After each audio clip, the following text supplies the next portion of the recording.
Hi, Philip Thornton again here. I'm the pastor of Legacy Faith Church in Harrisburg, Pennsylvania. We're partnering with Hearing God's Voice Ministries in Kasur, Pakistan to bring the Word of God to you and to all the nations of the world. Today I want to pick up a little bit from where we left off. Many people do not understand the operation of what happened in original sin. Throughout all the nations of the world, there are many religions, and all of these religions that exist have an idea about how God created man in His image and after His likeness, and how sin separated man from God. The problem is that when sin separated man from God, I like to say it like this: the image that God put within man was broken. And once it was broken, the nations of the world have been picking up the broken pieces, trying to establish a way to reconnect with God. It's as if a mirror itself has been crashed into a million pieces, and the religions that are in the world are trying to define God through a broken piece. Well, I've got good news for you today. God has restored the mirror, and He's given it back to us so that we can see who He is. And when you can see who He is, you can clearly see who you are in Him.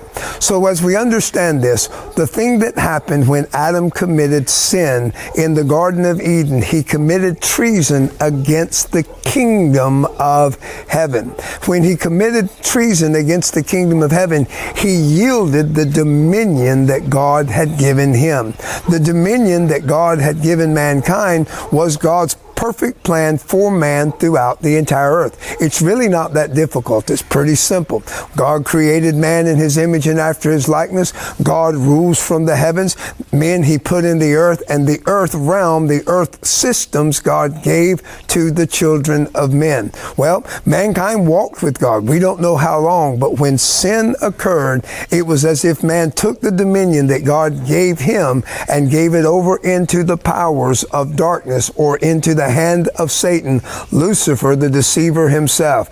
And from that day forward, Satan has been working to blind the minds of humanity, to keep people from coming to the knowledge of Jesus Christ and to the plan that God has to reconcile man unto God and God unto man. But I want you to understand this today, because in the next segments, I'm going to be teaching you how God has restored dominion, how God's plan for you is for you to be saved, for God's plan for you is to be reconciled to God, and not only reconciled to Him, but that He restores His kingdom. But you need to understand these basic truths as we continue to process and walk in the Word of God together. Thank you for joining us at this moment. Again, this is Philip Thornton, Legacy Faith Church, on behalf of Hearing God's Voice Ministry in Kasur, Pakistan.